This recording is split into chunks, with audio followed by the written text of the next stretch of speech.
Okey, tajuk seterusnya ialah homeostasis dalam tumbuhan dan haiwan. Pada akhir pembelajaran ini, anda mesti dapat menjelaskan dengan contoh sistem yang terlibat dengan homeostasis dalam haiwan, menjelaskan dengan contoh sistem yang terlibat dengan homeostasis dalam tumbuhan, dan menghargai kepentingan homeostasis kepada manusia dan benda hidup. Homeostasis, penyelenggaraan persekitaran dalam yang stabil adalah penting dalam semua organisma hidup.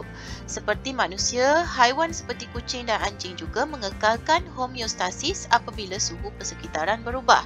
Mari kita lihat. Apabila persekitaran panas, kucing menjilat bulu untuk mengenakan air liur yang akan tersejat dan menyejukkan badannya. Kemudian anjing pula menjelirkan lidah untuk meningkatkan penyejatan air liur dan menyejukkan badan. Semasa cuaca panas, kita menghasilkan peluh yang tersejat dan menyejukkan badan. Anjing dan kucing tidak mempunyai kelenjar peluh di badannya kecuali pada tapak kaki. Jadi, anjing dan kucing mempunyai cara tersendiri untuk menyejukkan badan masing-masing pada persekitaran yang panas. Mari kita lihat pula bagaimana jika persekitaran sejuk. Baik, bulu kucing dan anjing menjadi tegak untuk memerangkap haba dan mengekalkan badan supaya kekal dalam keadaan panas. Bagaimana cicak pula mengekalkan homeostasis apabila suhu persekitaran berubah? Mari kita lihat. Aktiviti cicak meningkat untuk mengawal suhu. Ini akan menyebabkan jantung berdenyut lebih cepat, pergerakan menjadi lebih cepat, kadar metabolismanya lebih meningkat dan suhu badan cicak tersebut juga meningkat. Apabila persekitaran sejuk pula, aktiviti cicak akan menurun untuk mengawal suhu. Maksudnya cicak ini akan kurang bergeraklah. Cicak menjadi kurang aktif, otot berfungsi dengan lebih perlahan, kadar metabolisme menurun, suhu badan juga menurun. Mari kita lihat bagaimana pula siput dan lebah mengekalkan homeostasis apabila suhu persekitaran meningkat. Permukaan siput kita tahu, permukaan badannya berlendir.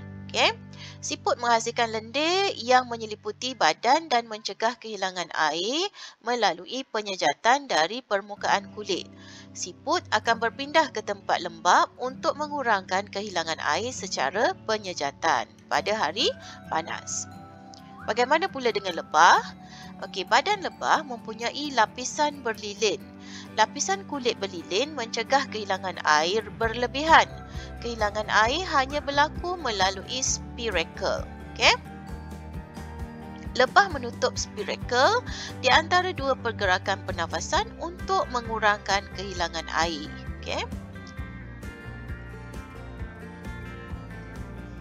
Mari kita cuba sedikit ujian untuk menguji kefahaman anda. Nyatakan sama ada pernyataan ini benar atau salah. Sama-sama kita teka. Yang pertama, anjing menjelirkan lidah untuk mengurangkan suhu badan. Betul atau palsu? Betul. Yang kedua, kucing menjilat bulu untuk meningkatkan suhu badan. Menjilat bulu untuk meningkatkan suhu badan. Masih ingat lagi apa yang cikgu terangkan tadi? Adakah menjilat bulu akan meningkatkan suhu badan kucing? Ya, palsu. Kemudian yang ketiga, pada hari yang panas, kadar metabolisme cicak menurun. Betul atau salah? Pada hari panas, kadar metabolisme cicak menurun. Jawapannya ialah palsu. Yang keempat, siput menyeliputi badan dengan lendir untuk mencegah kehilangan air melalui penyejatan bagi mengekalkan homeostasis. Betul atau salah? Betul. Dan yang kelima, serangga seperti lebah membiarkan spiracle sentiasa terbuka untuk mengekalkan homeostasis. Betul atau salah? Ya, jawapan ini adalah palsu. Kita lihat penjelasan. Kucing menjilat bulu untuk meningkatkan suhu badan. Okey, pernyataan ini adalah palsu. Yang betul ialah kucing menjilat bulu untuk menurunkan suhu badan. Jadi pada hari yang panas pula, kadar metabolisme cicak menurun. Ini adalah pernyataan palsu.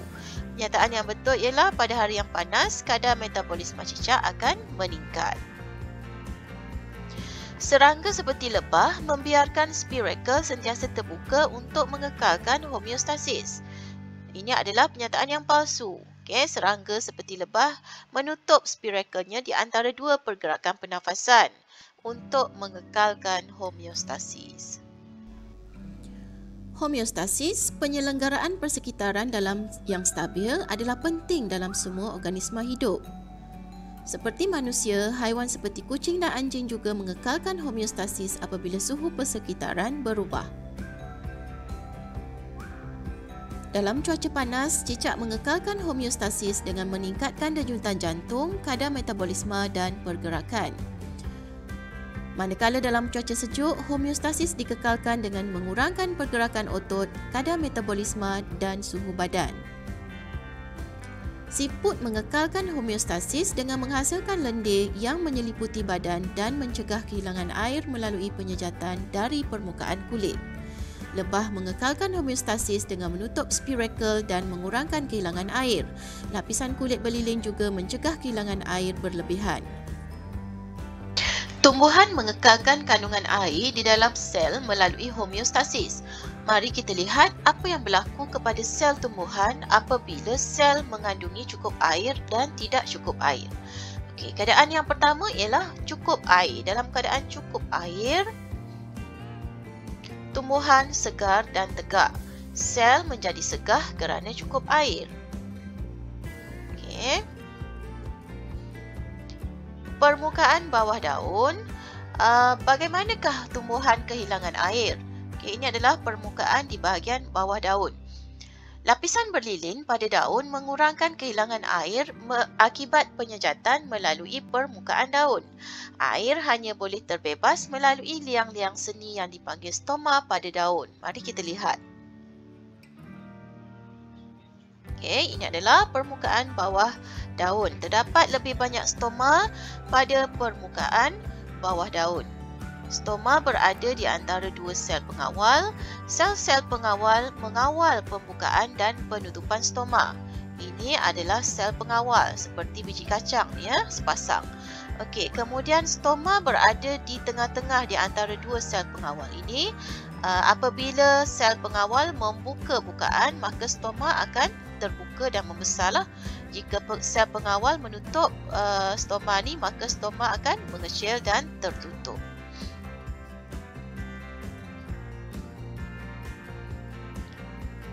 Seterusnya, okey, air di dalam tanah dan akar rambut menyerap air, akar menyerap air dan mineral daripada tanah. Kemudian, dalam keratan retas batang, kita boleh lihat air mula bergerak ke atas. Okey. Kemudian, air sampai kepada bahagian daun. Transpirasi pada daun menghasilkan daya yang menarik air dari batang. Transpirasi membantu dalam penyerapan dan pengangkutan air dari akar ke daun. Okay, air akan keluar melalui liang stoma apabila sel pengawal membuka stoma ini menjadi besar. Okay. Sekiranya liang stoma ditutup, maka air ini tidak dapat dibebaskan. Okey, mari kita lihat pada waktu siang hari pula. Pada waktu siang, okey, pada waktu siang, stoma terbuka untuk membolehkan pertukaran gas bagi fotosintesis. Oleh sebab stoma terbuka, lebih banyak air tersejat dari daun melalui transpirasi. Ini meningkatkan pengambilan air oleh akar dan menyejukkan tumbuhan. Stoma akan terbuka. Okay, sel pengawal membuka liang stoma. Namun begitu, pada hari yang terlampau panas, iaitu pada suhu yang terlalu tinggi, stoma mungkin tertutup untuk mengurangkan kehilangan air dari daun melalui transpirasi. Ini mencegah tumbuhan dari kehilangan air yang berlebihan dan menjadi layu. Kita lihat ruang stoma ini telah tertutup dengan bantuan sel pengawal.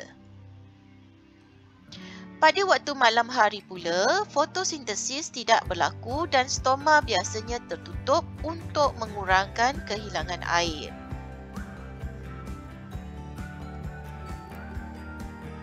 Okey, mari kita lihat beberapa pernyataan ini. Tentukan sama ada pernyataan ini betul atau salah. Stoma adalah bukaan kecil pada daun tumbuhan. Betul atau salah? Betul, ya? Stoma kekal terbuka walaupun pada hari yang sangat panas. Betul atau salah? Ya, palsu. Sel-sel pengawal adalah berbentuk jantung. Betul ke? Sel pengawal bentuknya jantung? Palsu. Bentuknya seperti biji kacang. Stoma terbuka membolehkan pertukaran gas dan kehilangan air dari tumbuhan. Betul atau palsu? Ya, benar. Okey, dan yang kelima, transpirasi membantu tumbuhan meningkatkan kadar pengambilan air oleh akar. Benar. Okey. Tumbuhan mengekalkan kandungan air di dalam sel melalui homeostasis. Lapisan berlilin pada daun mengurangkan kehilangan air akibat penyejatan melalui permukaan daun. Air hanya boleh terbebas melalui liang-liang seni yang dipanggil stoma pada daun. Tumbuhan kehilangan air melalui proses yang dipanggil transpirasi. Semasa transpirasi, tumbuhan kehilangan air melalui stoma pada daun ke persekitaran. Air hilang dalam bentuk wap air. Transpirasi membantu dalam penyerapan dan pengangkutan air dan mineral dari tanah ke daun tumbuhan.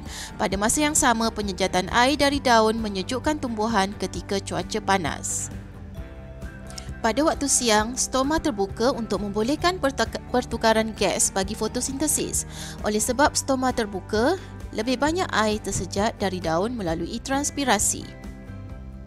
Ini meningkatkan pengambilan air oleh akar dan menyejukkan tumbuhan. Namun, apabila suhu terlalu tinggi, stoma mungkin tertutup untuk mengurangkan kehilangan air dari daun melalui transpirasi. Ini mencegah tumbuhan dari kehilangan air yang berlebihan dan menjadi layu.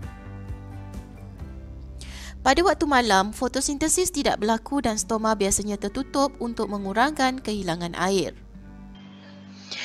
Homeostasis penting untuk memberikan keadaan optimum agar sel dapat menjalankan aktiviti metabolisme dengan cekap.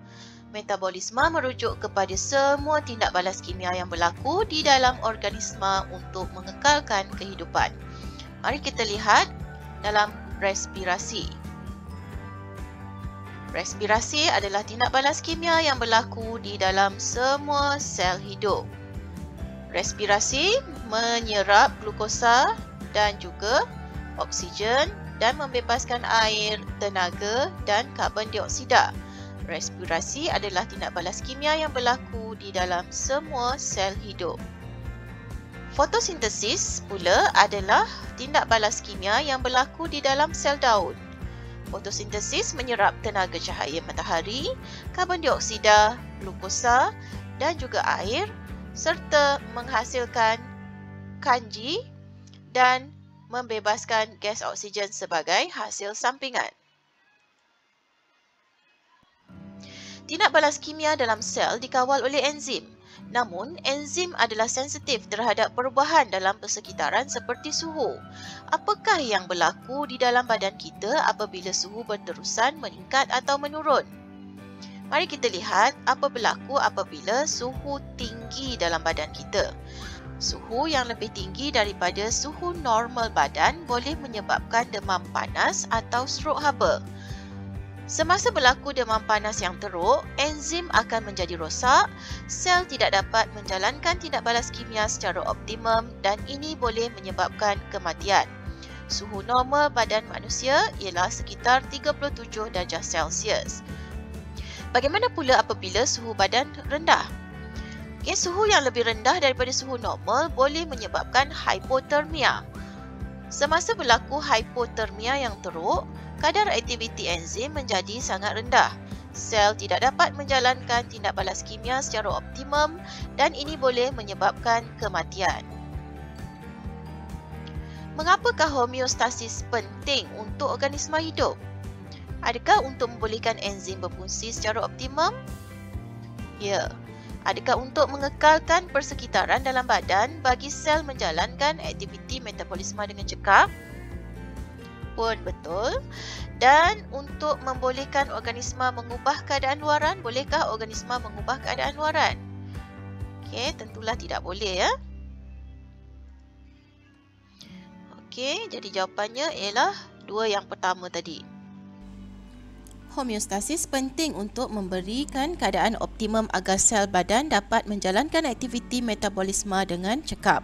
Metabolisme merujuk kepada semua tindak balas kimia yang berlaku dalam organisma hidup untuk mengekalkan kehidupan. Tindak balas kimia di dalam sel dikawal oleh enzim. Namun, enzim adalah sensitif terhadap perubahan dalam persekitaran seperti suhu.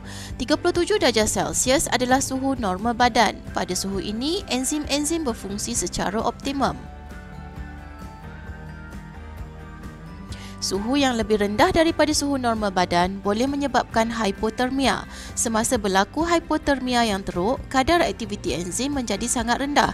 Sel tidak dapat menjalankan tindak balas kimia secara optimum dan ini boleh menyebabkan kematian. Suhu yang lebih tinggi daripada suhu normal badan boleh menyebabkan demam panas atau strok haba. Semasa berlaku demam panas, enzim menjadi rosak. Sel tidak dapat menjalankan tindak balas kimia secara optimum dan ini boleh menyebabkan kematian.